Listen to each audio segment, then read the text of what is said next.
Een uit de handroene hobby, zou het Verkeersmuseum in Oosterhouwen niet kennen.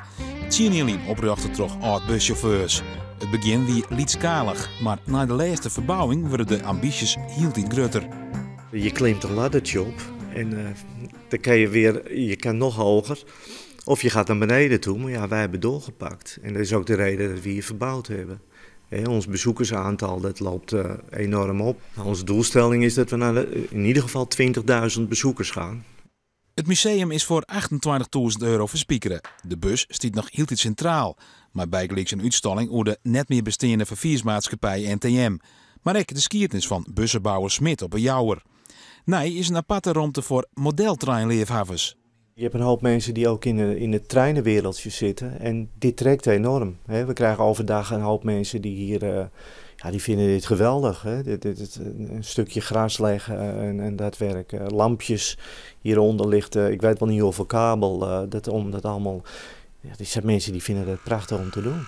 Buiten staan er ook nog eens 20 bussen, zoals deze die op waterstof riet, kregen van een maatschappij uit Amsterdam. 4 wielen hier de bus nog een waarde van €2,8 miljoen. Maar er binnen ook oudere bussen, bijgelijks uit de jaren 50. Wij zijn momenteel met 2 bussen bezig om te restaureren. Nou, deze bus die komt uit Limburg, is een LTM-bus. En die zit nu in de opbouwfase. Ze zijn nu een nieuwe vloer aan het inleggen. En de zijbeplating komt er weer op. En die zit in de opbouwfase. Het Verkeersmuseum draait op 63 vrijwilligers. Ik werk je de GGZ-patiënten die er een reïntegratieplak hebben. Financieel is het museum afhankelijk van jeften en commerciële busritten. Het grote probleem is dat het geen entreegeld vregen worden maai. We zouden graag ook een museumstatus willen hebben en dat we entree kunnen heffen. Maar van de gemeente Kastellan mogen wij geen entree heffen.